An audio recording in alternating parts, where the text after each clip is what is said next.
So yeah, thank you so much for being here, Baz. This is an extra special episode for me because two reasons. One, absolutely loved your talk along with your co-founders at PerformX. So yeah, can't wait to just listen and learn more from you, but also been trying to get you on since PerformX. So it feels extra special to have you here today. So firstly, thank you so much for coming in. Thank you very much for having me. It's a really important topic, obviously menopause, that we're going to be getting into today, especially since it's Menopause Awareness Month. So yeah, it's something that I don't know a massive amount about in comparison to some other areas of female health, just because the majority of my clients are a little bit younger. They're not kind of quite at that age. So selfishly, I'm also very excited to learn from you today. But before we get into that, bring us back to the beginning, if that's okay. Tell me a little bit about your backstory and how that ties into the Well HQ and meeting your co-founders. Yeah, amazing. I'll try and do it as quickly as possible, but I think that I arrived in this world loving sport, and so I think I can't ever remember not doing sport and physical activity, and I wasn't particularly good at it. I just kind of threw myself into everything. So I was on every single kind of team at school. Again, not very good, but just kind of loved it. Entered into my teenage years and got into athletics. And was a high jumper, and I was kind of all right. Like, I kind of got onto English schools level and was kind of competitive, trained really hard, but then went to university and I lost my period. And this was kind of back in the early late 90s, but it wasn't quite 2000. It was around about 2000. So back then, I looked healthy. I was sporty. I was studying sports science. I definitely wasn't anorexic, but I kind of was, nowadays, absolutely, I'd have been diagnosed with RED-S and I'd have been supported in that space. But back then, no one really cared. And I just had that mindset of I'm not jumping, I'm not doing as well as everybody else. I'll train harder and I'll eat less. And that was kind of the mentality that I took. And I just went into this downward spiral. I was not aware of it at the time, but, in hindsight, that was very much what was happening. Yeah. So high jump athletics I was never going to get to the standard that I wanted to. So gave that up, left university, started rowing, and was like, oh my goodness, this sport is amazing. These women are Amazonian. They are powerhouses. And if anyone knows any rowers, especially female rowers, they are so strong. And there is generally, there will be some people that have eating issues, but most people have a really positive relationship with food, because you have to eat so much to kind of to cope with the level of training. And so I just adored it. I loved the team element. I loved the training. I loved the healthy relationship that these women had with their bodies and food. And I kind of got quite good at it. And I thought, oh, you know what? Maybe I'll just see if I can go international on this. And so I did. I mean, obviously it was a bit harder than that, but essentially I was like, yeah, let's give this a crack. I'm going to do it, and I did. Yeah, I love that. That was kind of it. Hey, it's Leo here. Just very quickly interrupting this podcast episode to share with you a really exciting announcement. The Nexus team are now available to take on new one-on-one online nutrition clients. So if you're interested in working with myself or anyone on the team for your nutrition, health, or body composition-based goals, then follow the link in the show notes and you can see all of the information on what that might look like to work with us. So we got onto the British rowing team, was on there for 4 years, adored it, loved it, was, arguably on the best rowing team in the world, part of that kind of very fully focused elite athlete mindset. And then retired from that sport and went into personal training. And again, I just love coaching. And I know that when I'm in my 70s, I will be doing strength and conditioning classes for 70-year-old women in church halls around the country. And I absolutely will go back to that route, because I just love coaching women in particular. And had 2 children. And when I had my children, often that's a time in a woman's life when pelvic floor comes into sharp focus, and it came into real sharp focus with me as well.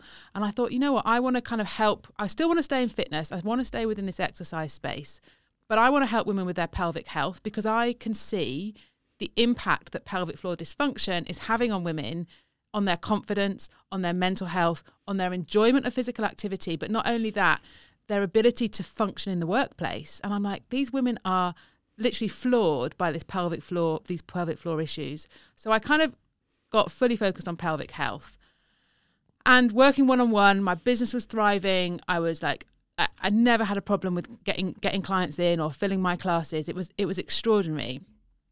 But I kind of was like, God, this is ridiculous. Like, people are paying me a lot of money to learn really basic things about their body. Like, I am teaching them stuff that we should know. We should know as women. They shouldn't have to come and have a one-to-one or a session with me to kind of work this out. And so there's just this thing in my head as like, right, as soon as my youngest is at school, is in reception, I'm going to go big. And I don't know what that looks like. The well wasn't the plan. But I'm like, I need to go big with this because I want to have a bigger voice and a bigger stage in which I can educate women about the basics.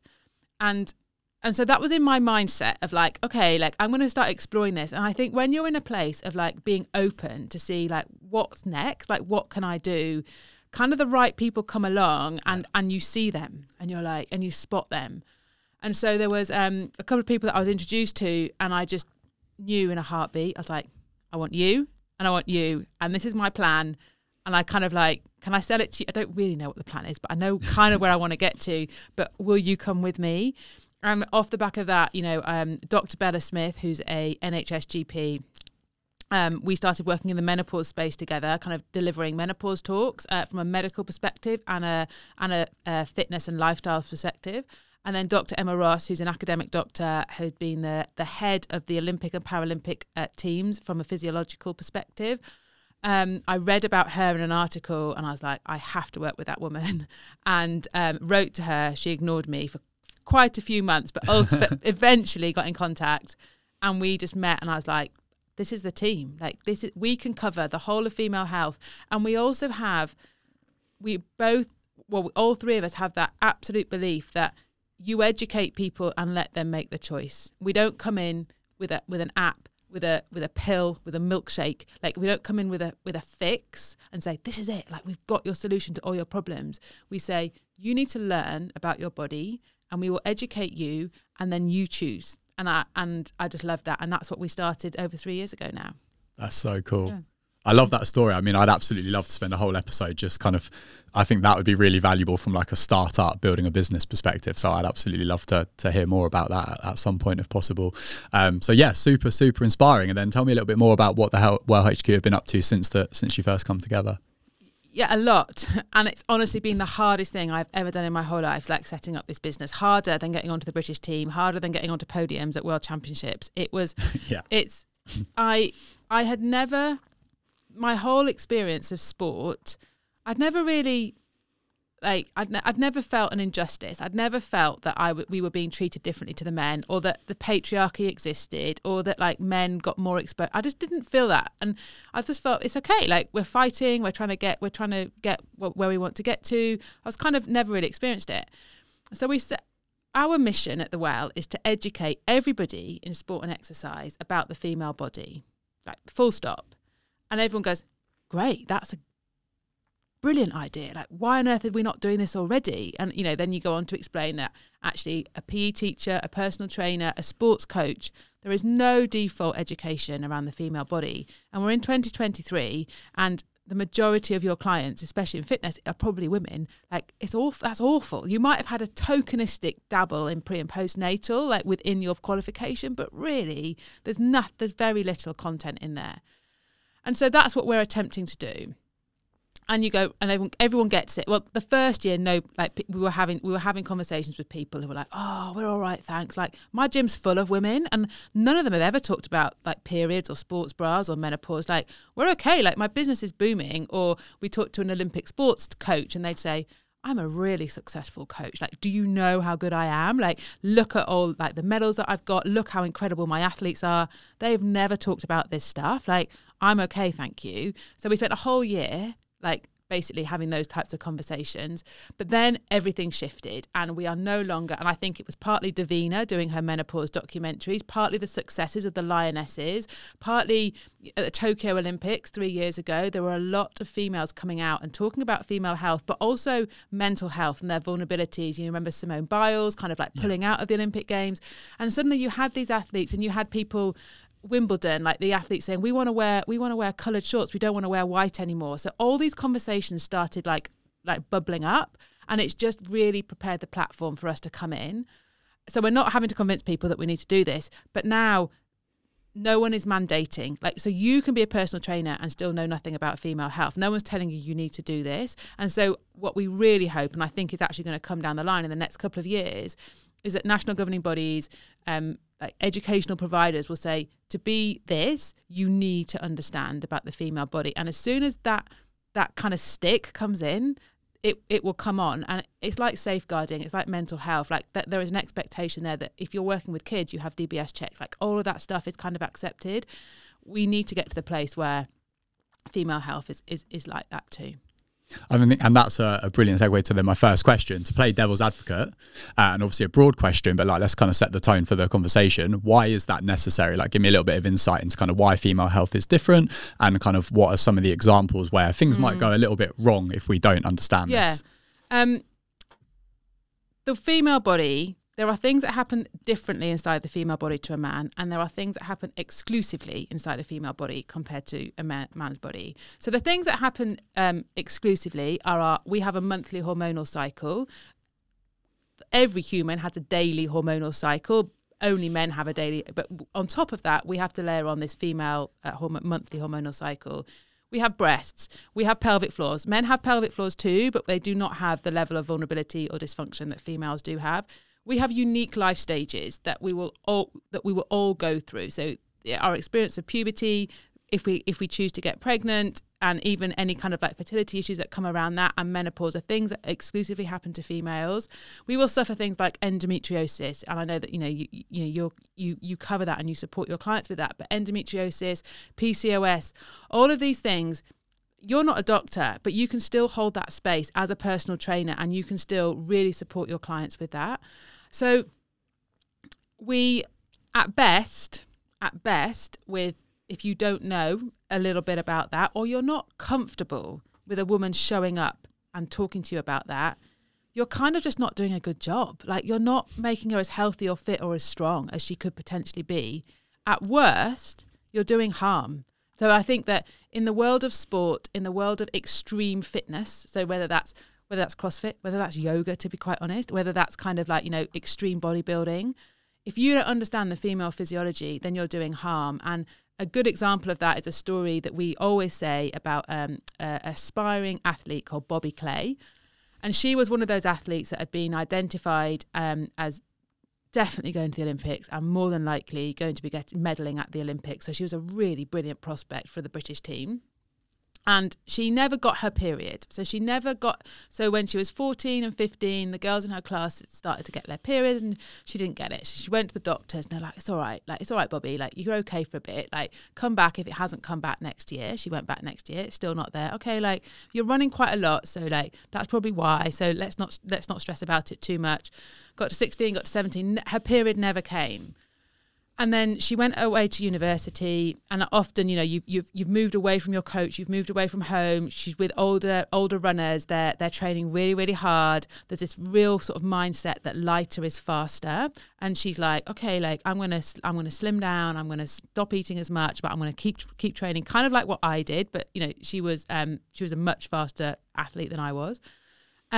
And then one day she was doing a recovery swim, like we would all, great way to recover, doing a recovery swim in the pool. She pushed off the one end and she broke her leg, right? So anyone that knows anything about swimming, it's no impact. You are not supposed to break anything. And it's kind of impossible to break anything in a swimming pool. So she broke her leg. And when she went to the hospital and she got it all sorted, and they were like, "Oh, like you're really young, like you're only just 20, like this shouldn't have happened." And they did a bone scan. Her bones were osteoporotic, so she had osteoporosis at the age of 20, and she was put on HRT, hormone replacement therapy, stronger than her mum. So her mum was menopausal, and she was only 20, and that's because, as a female, you are if you have a normal if you've got your menstrual cycle and that's all sorted and you're doing a great job at kind of like your energy balance, then you will have laid down 90% of your bone density by the age of 18.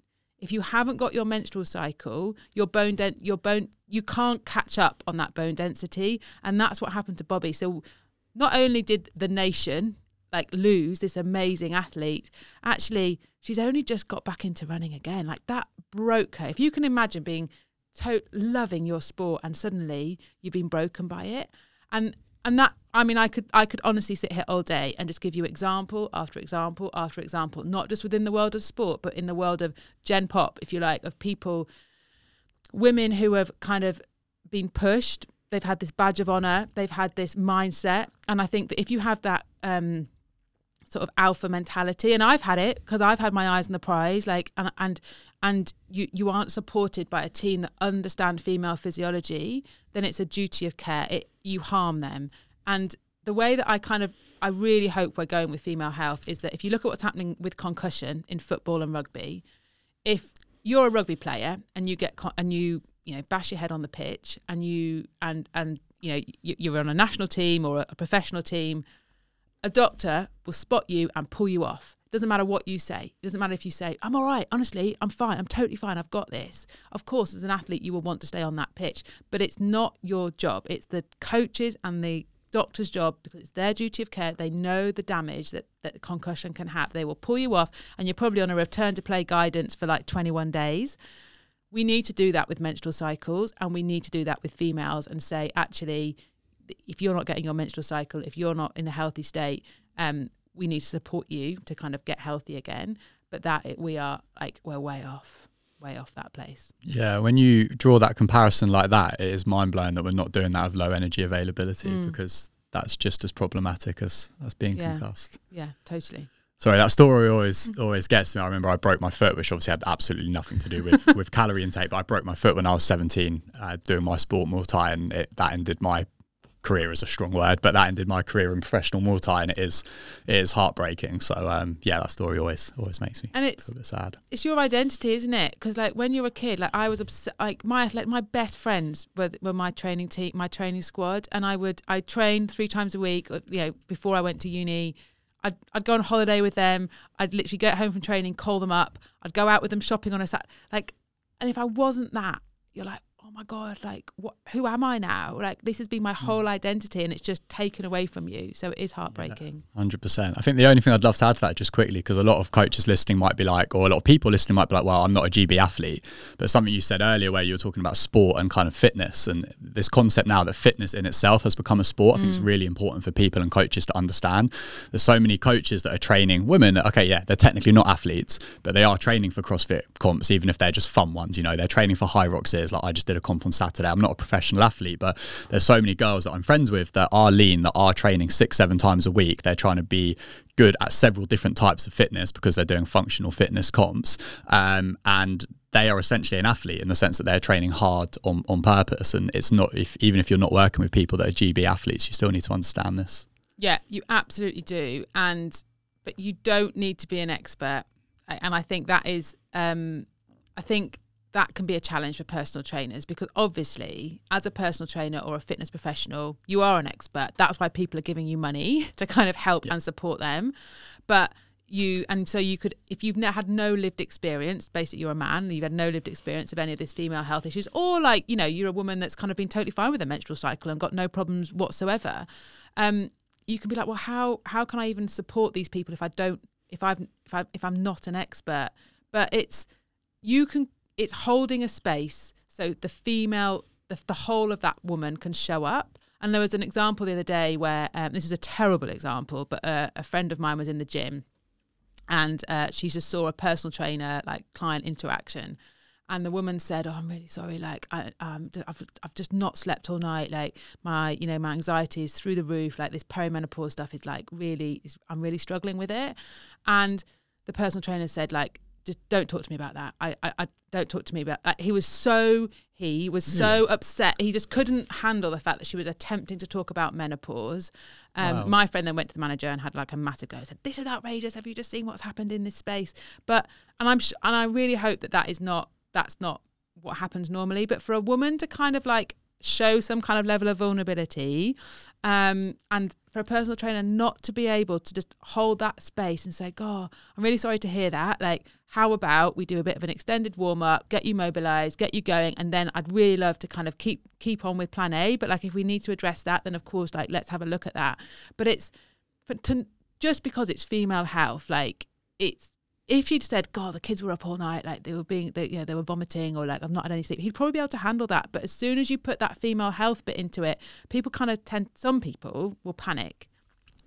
It's so interesting that you gave that example, because I literally had that exact conversation with like our team last week, and a few of them were saying like, look, we don't want to necessarily specialize in female health. And I was like, you know, if a guy came to you and, you know, the day before he was traveling, he was a little bit jet lagged, you know, he was up all night, he was sweating quite a lot, couldn't really regulate his core body temperature, what changes would you make? And they listed off some changes that they would make. And I was like, so why does it matter if it was that exact same set of symptoms, but it was because a woman was menopausal? And they were all like, oh yeah, when you put it like that. So I absolutely love that you said that. It's almost like we had that conversation before starting, because that's like the exact example I gave the guys last week. And yeah, I think that's so important for personal trainers to understand, is that your job is to solve problems, right? If someone turns up and they're experiencing any type of pain or other symptoms, or they're not feeling good, you would account for that and adjust for that. It shouldn't matter if the reason they're experiencing those symptoms is a female specific diagnosis or life stage. And the great thing about female health is that actually you can track it. And you can, and that doesn't mean you have to wear some kind of like fitness monitor. Like you do not have to go like deep tech on this. Like you can literally just like track it in a diary. They can track it, and they can start to notice patterns, and they can go, God, you know what? Like on the 3rd week of my cycle, like kind of I really crave like carb. I just can't stop eating chocolate. I don't know how I'm going to do that. You're like, right, okay, I've got this. So you know, as a personal trainer, and you can predict it. You can say, oh, like this 3rd week's coming up. Can we just make sure that you are nailing your food in that 3rd week? I don't really mind. With my clients, I was like, I don't really mind if you need the chocolate, but let's try and do everything we can so you don't have those cravings. And there is likely to be some science and some physiology behind that in terms of like, but you kind of don't need to know that. You just need to know that your client struggles with their eating in that 3rd week. Okay, so what tools can you give her to kind of mitigate against that situation? And or you might know that she gets stomach cramps, you know, a few days before her period. Again, if you know that's going to be happening, you can mitigate it. But and how great would it be? I adored it when a personal trainer would say, "Oh, Baz, like I'm just thinking, like I think that, you know, the next couple of days we probably need to focus on this." I loved it, and actually, women do love that. You don't need to know the science, and in fact, actually, we'll probably get onto this, but there is so little evidence in this space. Only 6% of sports science research is done on the entirety of female health, like the entirety. So we don't have enough evidence to kind of scale to a general population level. So we can't say that everyone should be doing strength training in the first 2 weeks of their cycle. Everyone should be eating like this in the 3rd week. We can't do that. So I think that's brilliant, because actually that evidence will start to come through, but you can then just talk to your client and you can go, okay, like let's work this out. And when I was coaching, I worked with people with chronic fatigue syndrome, with, you know, really just like real kind of like viral infections. I had no lived experience of that. And I'm like, okay, like let's work this out. Like, where is that line? Okay, so you have enough energy to get through your day. If we put in a 20-minute walk, is that too much, or is that okay? And I'm like, I'm not going to kill them. I'm not. If we overdo it, like we can retract from that and we can work it out. And I think having that confidence that you're not suddenly telling them to do a 100k deadlift if they've only ever done a body weight. Like you're a coach. You understand the human body. So you just go, okay, like with all that information you've given me, I think that this is this is reasonable. I might have got it a bit wrong. I won't have got it wildly wrong. And if I've got it a bit wrong, we'll adapt it next time. But I think that we just need to not freak out as soon as like anything to do with female health is kind of mentioned. Yeah, I love that. I think that's hopefully really, really empowering for any coaches listening and for any women listening that go, okay, I understand now that maybe I should take my female health into account a little bit of my health and fitness journey, but it seems a bit overwhelming and I don't know where to start. So I think that's hopefully like really simplifies it and is really empowering, and also done an amazing job of kind of setting that tone of like why female health's a little bit different. So let's get into menopause specifically then. I think that it'd probably be good to just get a definition on the board, if that's okay, to get us started. So what is the definition of menopause? So the menopause is kind of the opposite of puberty, is the good way I like to describe it, because everyone grasps puberty. So like when you're a teenage girl, your ovaries start to getting ready to ovulate, and your monthly hormonal cycle starts getting ready, and you kind of over around 2 or 3 years, probably, some people it might be a little bit longer, you start to get a regular cycle. You don't wake up one day with a regular cycle, with no period pain, with a go, oh, like I'm a woman now. Okay, I've got this. Like it takes a while. And I think we've all, well, I can't because that was a long time ago now, but many of your listeners will remember puberty, whether they're men or women, and will know like how challenging it was at times and how weird it was to get used to their new body. So like if we say puberty is you're a girl is becoming a woman, right? The other end of the hormonal spectrum is that our bodies are like, okay, like I'm too old now to carry a baby. Like I don't need to be ovulating anymore. My menstrual cycle is going to stop. But again, that doesn't happen overnight. It takes, on average, kind of like 4 years. It can take 10 years. But let's say it happens in most women in their mid-40s. The average age of menopause itself is 51 in the UK. In some cultures, that differs. But your ovaries slowly stop ovulating. Estrogen slowly moves away from your system, but it's not done nicely or beautifully or calmly. It's really stressful. So regardless of a woman's lived experience of the menopause, it is a stressful situation. It's very stressful because you've got this hormonal roller coaster going on of like peaking and troughing, and you kind of don't know what's going on. Layered on top of that is it's a time of life which is full on. So women may have children. They may have people that they are caring for within their extended family. They've probably got a full-time job. Like it's a really, really busy time of life. So you've got a busy time of life and you've got this hormonal roller coaster going on inside. And it, for many women, 25% of women, it floors them. It absolutely floors them. And they will even be contemplating leaving their partner. They'll be contemplating resigning from work or cutting back significantly from work. They will be really floored by those symptoms. 50% of women will have really significant symptoms that affect them day to day, but they could manage it with medication and lifestyle changes. And then 25% kind of won't even notice. But that's like everything. 25% of women won't have noticed puberty. 25% of women probably won't have even noticed pregnancy. I mean, they'll know they're pregnant, but they'll have just cracked on and got through it. And so that kind of bell-shaped curve, if you like, just gives a really good understanding of kind of 75% of women are going to like need help. And the great news for the fitness industry is you can't medicate everything. And some women don't want to have any medication. You can't medicate everything. And so lifestyle is key. Lifestyle is absolutely key in terms of helping women manage their day-to-day symptoms, but also really improving the quality of their life, like post-menopause.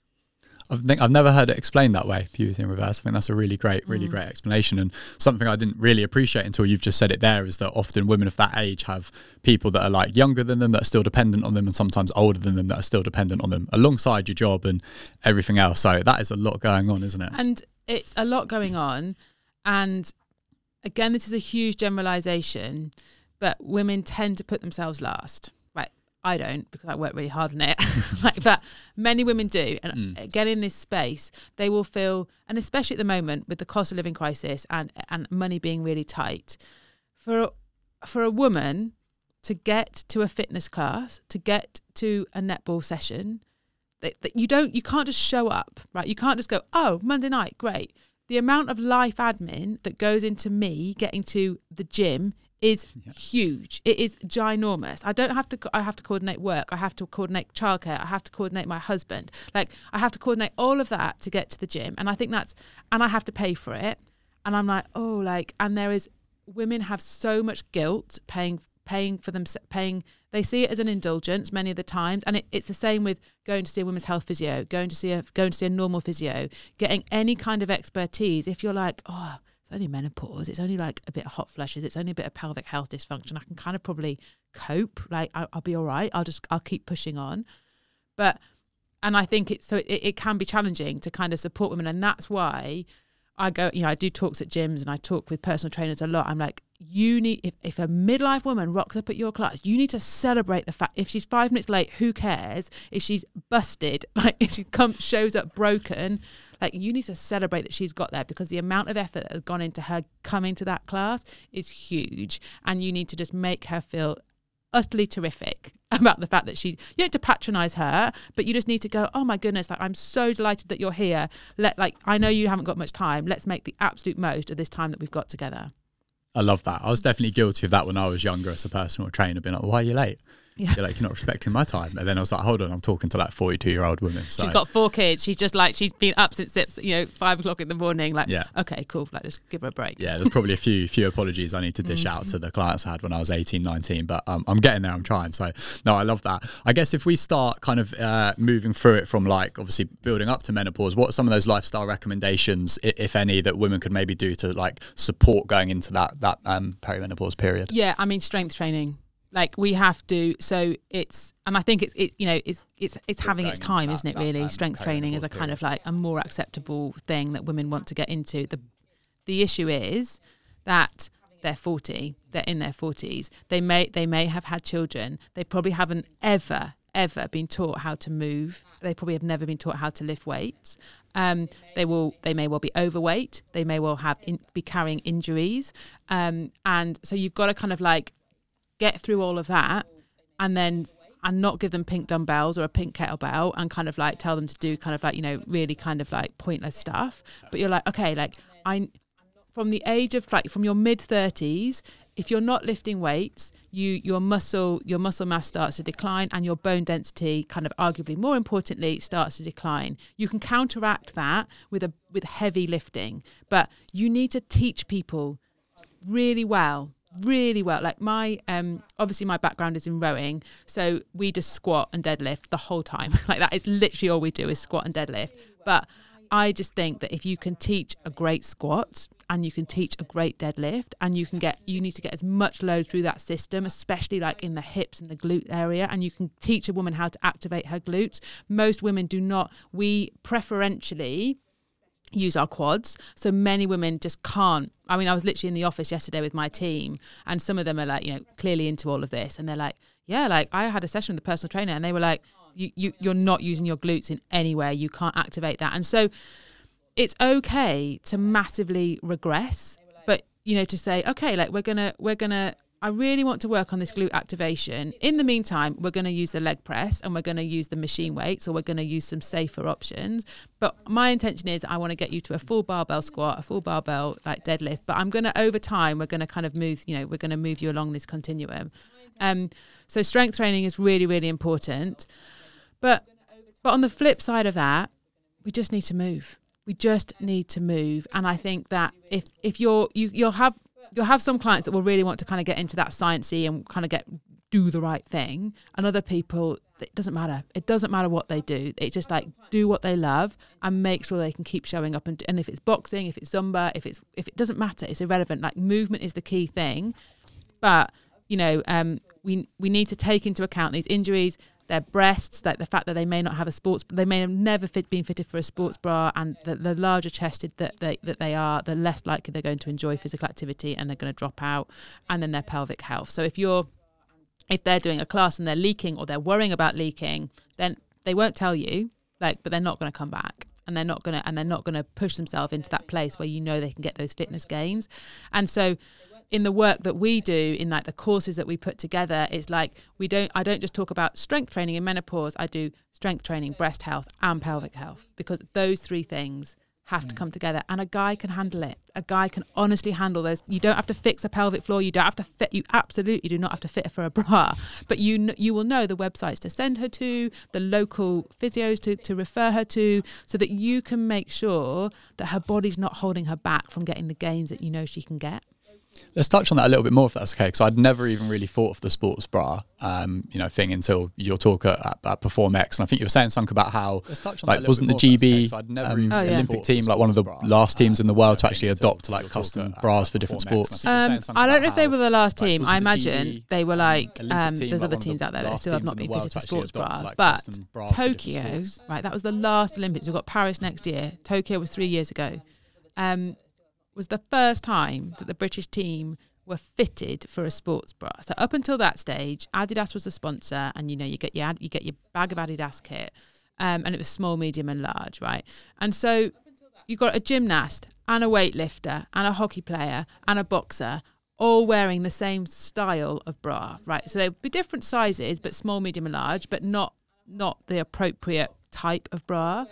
And this is a really cool story that if you were lined up for the start of a marathon And regardless of how fast you were, even if it's going to take you 5 hours or if it's going to take you 2.5 hours, it doesn't matter how fast you are. If I was stood there in a not very well-fitting sports bra and I had a clone of me, every single thing about this clone was exactly the same as me, apart from the fact that the clone had a well-fitted sports bra. The clone would finish a mile ahead, right? A mile ahead. A 4% like gain from wearing the right sports bra. Now, you'd be like, okay, but I teach CrossFit, or I teach, or my clients row, or they play netball, or whatever it might be. It stops women being in pain. It stops their perceived level of exertion if they're in a well-fitting bra. It reduces their levels of fatigue. So all of these things kind of do affect us, whatever our physical activity is. And there was, we will all have worked with clients with chronic neck pain or back pain. How many of us have said, they may have been honestly wearing a sports bra for 20 years. Like they might have never changed. It might be like hanging off them in threads.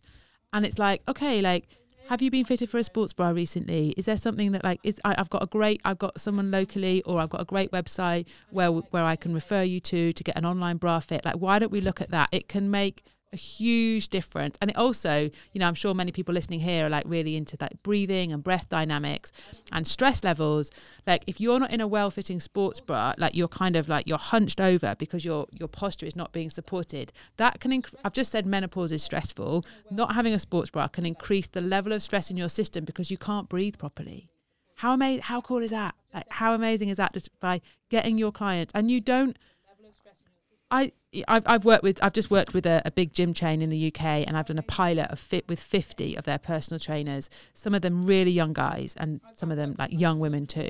And we did a sports bra session, and they were like, it blew their mind. And then I said, right, your job now is to go out onto the gym floor, and I want you to have a safe conversation. You don't have to you don't have to talk, you don't have to use the word breast. You don't have to use any of this language that might be uncomfortable, but just go and see if you can start having conversations with women.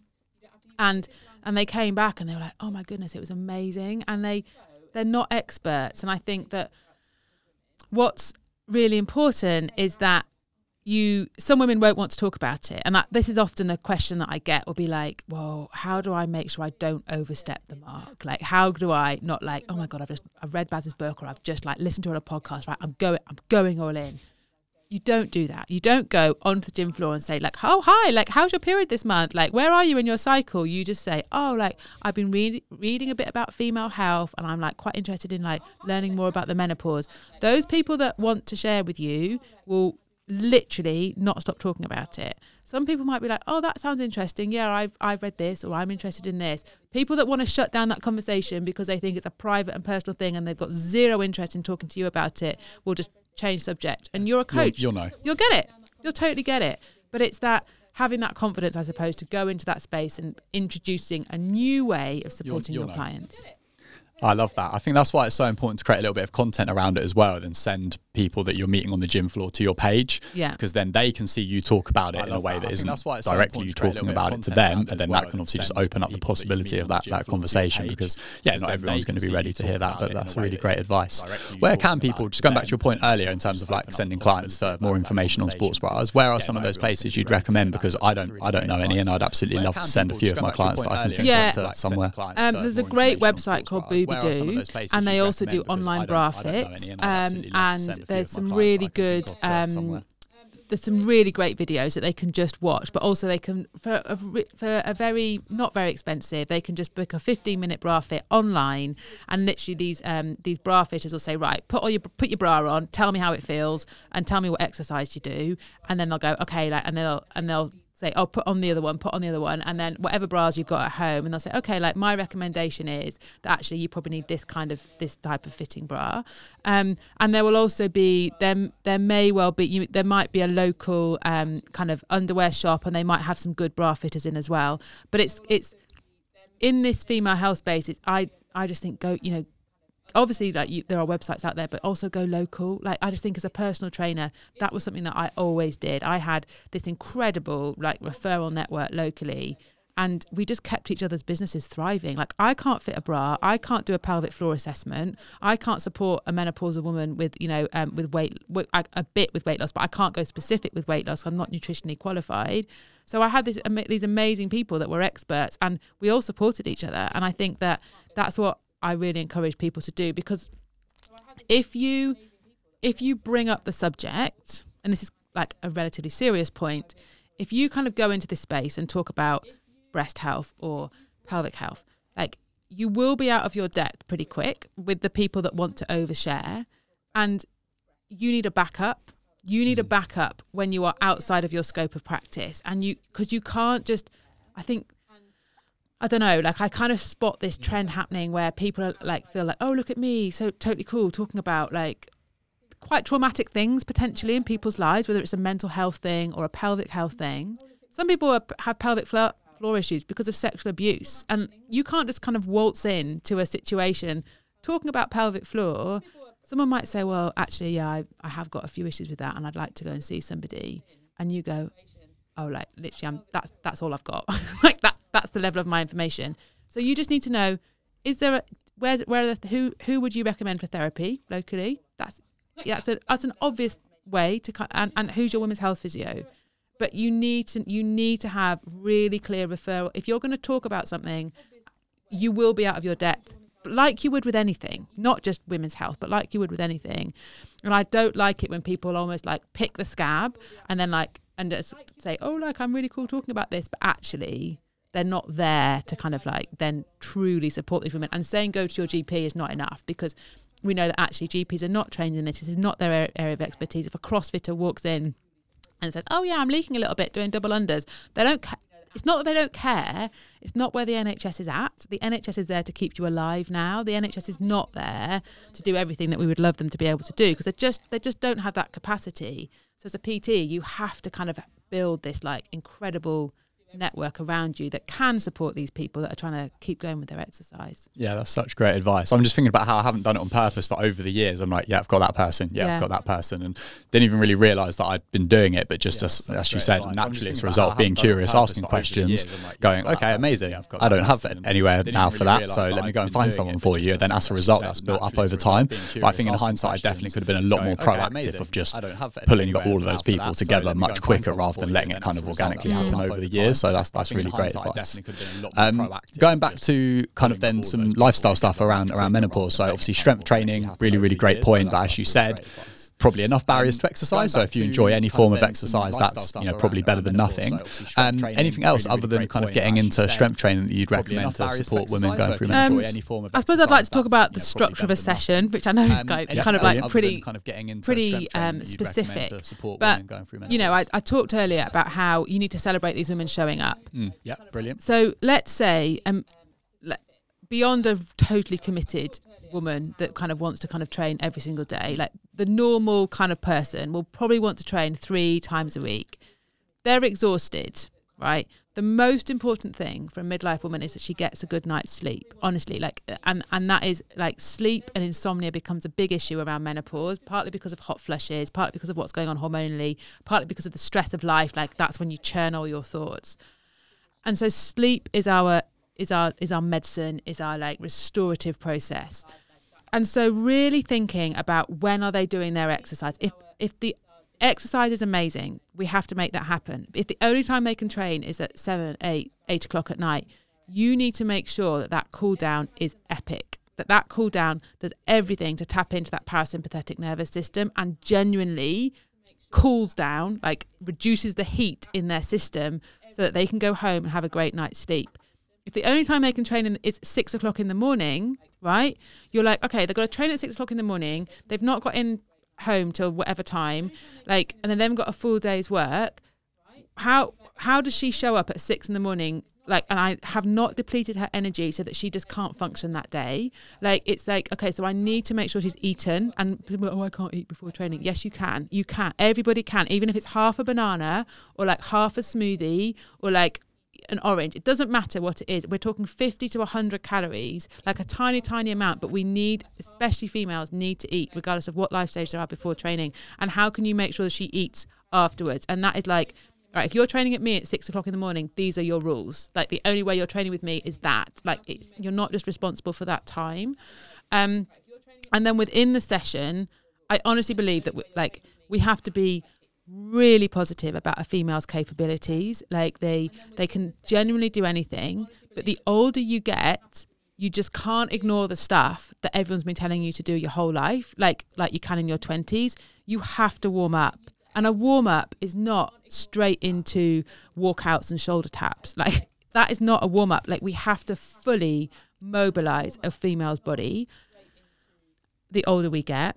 Then you can do the hard work, but then you need to cool her down. And so it's that stuff which you might feel is junk or like taking away from the heart of the session is actually the stuff that is making that session possible. And I used to run these classes, and at one stage I was like, oh, I'm going to get them to lie down with the lights off. And I'm like, I can't do that. And do you know what changed my mind? I used to go to this yoga class on a Sunday night. It was like a yin yoga session. And it was like 30 quid like for this session. I was like, that is a lot. And it was a good few years ago now. I was like, that is a huge amount of money. And we just lay down, right? We lay down. There was a bit slightly more to it, but not really. And we covered ourselves in blankets. And this woman would chant around. We might change our position ever so slightly. This class was burst. You couldn't get in it for love nor money. And I'm like, women will pay to lie down. And I put a good 10 minutes of breath work and relaxation, lights off, calm. And my classes started booming. And I'm like, oh my God, like, they're paying me to do nothing. They're not paying you to do nothing. They're giving you permission to rest. And I think before that, we did a good 20 minutes of work. But actually, that 20 minutes of work, hot, sweaty, lifting, followed by rest, then meant they left that session ready to crack on with their day. And so it's kind of like, where does your class, your fitness, your session fit into the context of your life, of their life? I love that so much. It's almost like we had a chat that off air, but I promise anyone listening we didn't. But I think that there's 2 WhatsApp messages I sent this morning before we started this podcast that I want to share just quickly, because hopefully for any women listening that are kind of going, yeah, sounds a little bit too easy, I just want to focus on training, or for any personal trainers listening, going back to your point earlier around you don't need to be an expert to implement some of this stuff. There was 2 clients I trained yesterday. One I was 19 and one I was 20 when I first started training. So both of these women I've had for a long time. And one of them, she was like, I've got to work late, work a little bit further away this week. Can I move my session later? And I was like, yeah, we can train at 7:30 p.m. But she's 42. I was like, it's quite late to finish training. I was like, look, we can try it. But your session on Friday, which you've moved later, I was like, I want you to message me Wednesday and let me know if you managed to fall asleep or not, basically. Because if not, we're not doing that time again on Friday. It's just not worth your training. End of her session, got her lying on the floor, feet against the wall, doing some box breathing. Messaged her this morning, haven't seen if she's replied yet, being like, hey, did you manage to fall asleep, basically? And unfortunately, that's a commercial gym, so the music I can't control, but I do know that she likes a bit of Kanye West. So I said to her, when you're driving home, I want you to purposely put on something way more relaxing, maybe even something like binaural beats. We've done a little bit of breath work. We can't change the music at the end of the session, unfortunately, in a commercial gym. It's still like blaring, but at 8:30 p.m, I don't want you all ramped up. I'll see what she says. We may or may not be doing that time Friday, but yeah, like, quite simple, right? There's nothing necessarily too specific to menopause for that. It's great to get people back in that parasympathetic nervous system regardless.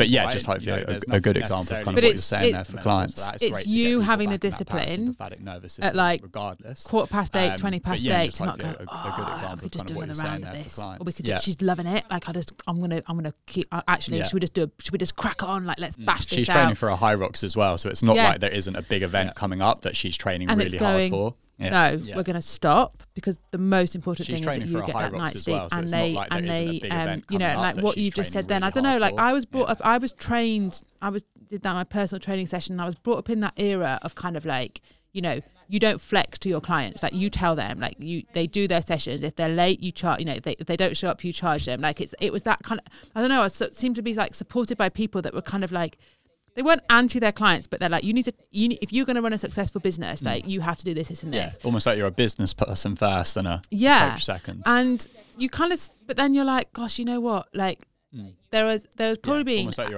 I was personal training for 10 years. There was probably genuinely a handful of people that took the piss too much, right? Genuinely a handful, and probably only 2 or 3, to be quite honest, that I had to get rid of. But beyond that, most of them were absolutely adorable and lovely. And the fact that I was able to flex wherever I could, they genuinely really appreciated that. And I got and they were so much more loyal.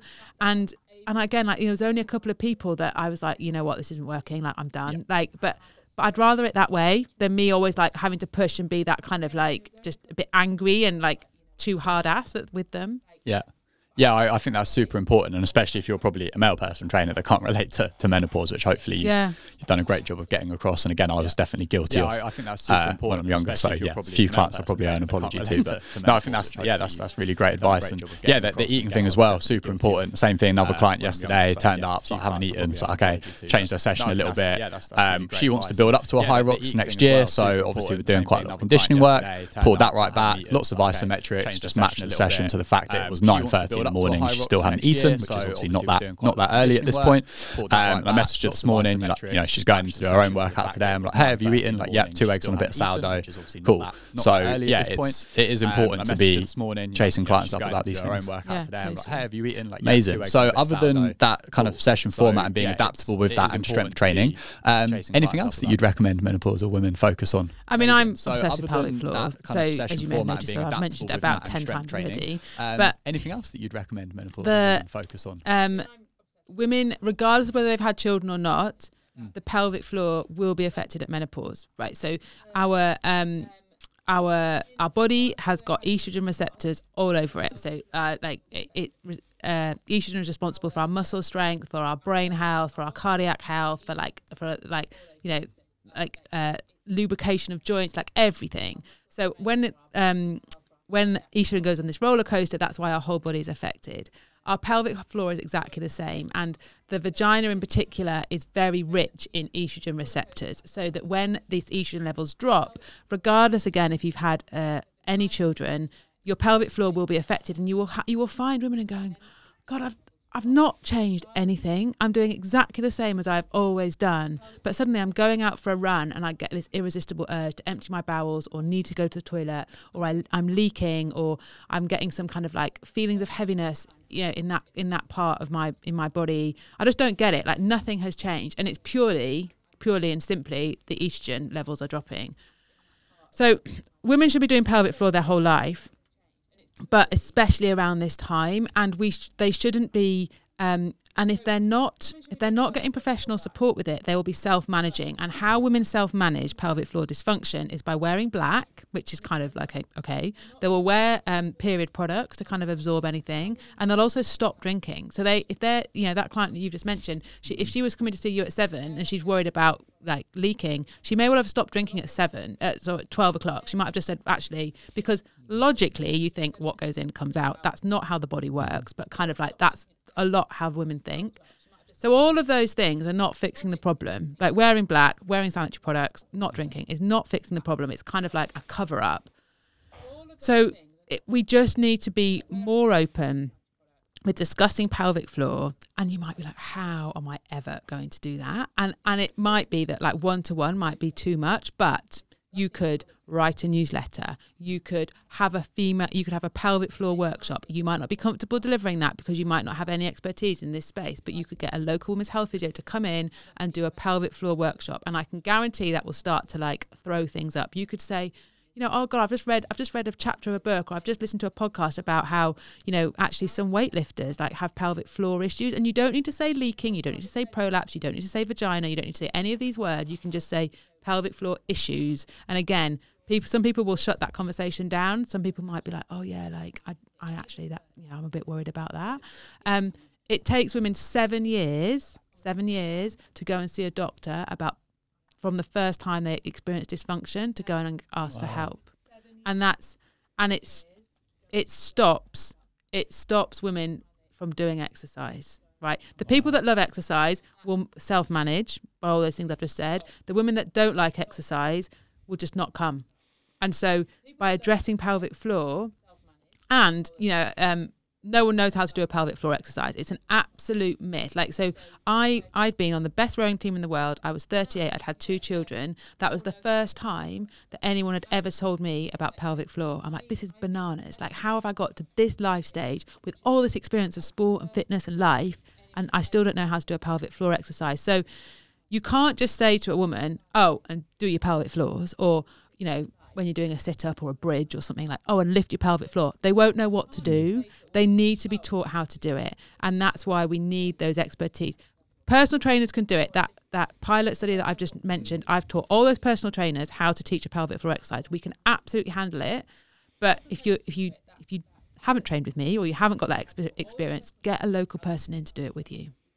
Is there any cues that you can give just audio wise, or is that something you really think needs to be done in person? And no, practical? I mean, I can teach you how to do a pelvic floor exercise now if you would like. Absolutely. All love right to then. learn that. Okay, Just so audio-wise, we're or is in that sitting, something so you let's really just do it think in needs to be sitting. done in You're going to have to person, kind of practical? imagine you've got female anatomy, not male anatomy, because I will absolutely love use use those words. But the first thing that I want everyone to do is imagine, this bit is kind of the same for everybody, is imagine that you are like, if you like you're picking up a bean with your back passage and then you're relaxing and letting go. Okay. So very gentle, picking up a beam with your back passage and then relaxing and letting go. Feels a bit weird looking at you. I know. Sorry, so I'm going to look out the window. It's fine. You can look out the window. Pick up the bean and relax and let go. And then I want you to move towards the front of your pelvis. And for women, that will kind of like be around their vaginal area, and do exactly the same. You're just kind of picking up a bean and relaxing and letting go, and picking up a bean and relaxing and letting go. And then we'll do both together. So we'll do the back and the front and relax and let go, and the back and the front and relax and let go. Now, that's not the full lift, but that's the first bit. I'll go on to the second bit in a second. But what I want to say is, you'll have noticed I've said essentially contract and relax, right? When people think pelvic floor, because it's like the pelvic floor issue is stuff's coming out when you don't want it to, they just think contract, right? You think about that in any other part of the body, you wouldn't ever just, if you wanted to condition or improve a part of a person's anatomy, you wouldn't just get them to contract. They need a full range of movement. And in a lot of cases, pelvic floor issues are because it's too tense and it's too high, and they are unable to relax and let go. So we have to coach the relaxation bit as well. Right. So we've nailed that. So we've got the back and the front kind of connecting, if you like. And then we just need to draw up inside towards our belly button. So we're going to go back and front, draw up inside towards your belly button, and then drop, relax, drop, and let go. Should I be feeling my abs tense as well or not? I will get onto that in 1 second. Let's do I'm this one more time. I'm trying not to, but they're kind of So we go back and front, draw up inside, well or not? and then relax, drop, and let go. Okay, so not to, but I was doing that as I was talking through it, and nothing changed. Like, my eyes didn't change, my voice didn't change, my abs didn't turn on, and that's because I know what I'm doing. When you first learn how to do this, it does feel like your first driving lesson. It feels really clunky. You're like, like, I don't get it. And suddenly you will see people's faces like squidge up. You might see their bottoms tense. You might see their abs coming on. And that's because, especially like sporty people and fit people, they're really good at activating their global system. They're really great at like squeezing their abs and squeezing their glutes, and they like to feel big stuff. The pelvic floor is like, it's a small thing, and it's a part of our body where we just need to kind of almost back off the work. And it's kind of like physio. If you've ever had any physio rehab and you've got to kind of like get into one part of the body, you need to back off the work to allow the muscle that you're attempting to get working to work. So you just need to, so in your case, you're like, oh yeah, my abs were coming on. Like, just say that you think you're working like an 8 out of 10, go to a 3 out of 10, really start to work out a place of how you can feel that pelvic floor. Then you can layer it on. You can layer on the work, and maybe the abs will come on again, but we need to just feel that part of our body. I got it on the last rep there. That's amazing. Yeah. Oh, cool. I definitely think I need to get you or someone in and kind of maybe try and do a group session with my clients. I'd love that. Yeah, I think cool. I'm just thinking, obviously I've got a super small sample size in the grand scheme of things, but I think I'm just quite very lucky to have awesome female clients that have always appreciated that it's coming from a place of like dual learning and curiosity, and I'm more than happy to kind of have these conversations with me, which has been really useful because it means that you can kind of just have that feedback and explore. So that was really, really valuable. I think we've covered some amazing things there around kind of menopause, sports bras, pelvic floor health. I've learned so much, so thank you so much for that.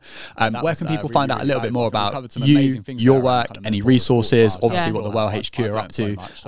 Feel free to rattle off. Brilliant. So we've got the book. Yeah, so we published the book in May called The Female Body Bible, and that was published by Penguin, and it's now in German and Spanish, audio, Kindle, and we found out last week that we've got a Chinese deal, so that's incredible. So it'll be published in Mandarin at some point. And that Female Body Bible is for girls and women to learn about themselves. Like everyone can read it, but it's written from that female perspective. We've then also just recently published 4 courses aimed at supporting like personal trainers to kind of really help their clients through the life stages. So there's one based on the female body, one on pre and postnatal, and one on menopause. They're £100 each. They're not expensive, and they're super, super practical. So it's not like we go into the science a bit, but it's like, how do you help a client manage her menstrual cycle symptoms? How do you strength train a menopausal client that's got dodgy knees, like big breasts and pelvic floor issues? So it's really, really practical support. And those are, we've written, and everyone within the fitness industry has different experiences of SIMSPA and the regulatory bodies, but we have written a girls and women standard with SIMSPA, and these courses are mapped to that standard. And for me, that's really important, because there are like 50 menopause courses out there right now. Some of them are great, some of them are not so great, some of them are a mix of not being great and being all right. But you don't know, like, how do you know as a PT which one to go for? Whereas now that this standard has been published, we can actually say, okay, like, these are the people that are mapping to the industry standard, and how great is that? Because we then know that what the right courses are to do. So for me, those are the 2 things that like we've been working really hard off, and we've got across the line this year, is the book and the CPD courses. Yeah, I love that. And I mean, you've done the courses at absolutely amazing value. That's a no-brainer for any coach listening. Yeah. Anywhere else that people can find out more about your resources? Have you got any kind of website? And we're all over Instagram. Yeah, we're on Instagram, and with the Well HQ, we've got some. We've got lots of blog posts and free stuff on there as well. So like we're kind of like everywhere. So there's a lot of way to access our content. Oh, yeah, amazing. Obviously, we'll make sure we get all of the links in the show notes. I think we've probably got roughly like 2 minutes, so I don't know if there's anything else that you feel like we've missed that you just wanted to add as some closing thoughts. We'll make sure we get all I think the most important thing is that female health is about females, not for females. And I think we're really entering into that space now. When I first started doing pelvic floor, this whole kind of female health space felt quite angry and felt quite you can only be in it. Like, you know, you'd go to a pre and postnatal, you'd go and try and get a pre and postnatal qualification, and there'd be one guy there of like 30, and he was kind of made to feel welcome, but he was also made to feel like pretty embarrassed. I was like, why are you even here? Like, this is for women. And I genuinely feel that if you are training women, you have to understand their female physiology, and you will not have done that with a standard PT qualification. It doesn't cover any of it. And so we need to stop looking at the females in the room to sort out the issues that are in female health, and we have to go, okay, like I'm going to go into this space and I'm going to kind of work it out. So that would be my leaving message, is that everyone needs to kind of step up and start learning about this. Yeah, I love that. I mean, obviously that's a message I can get behind, hence why we're here. So yeah, I think thank you so much for coming on and share that. I absolutely love and have always loved how you articulate things and explain things and share this message. So it's been an absolute honour to have you on the podcast. So thank you so much for coming down today to share that, Baz. You're welcome. Thank you for having me. Thank you. If you've enjoyed today's episode, it would be amazing if you could do us a massive favour and leave us a review, and even if possible a comment. The reason why this is so useful for us is it allows us to know which type of content and which guests are best going to be relevant for you and your goals, so that we can continue to make the podcast even better for you in the future. Thank you so much so far for all of your support on the Women's Wellness Show.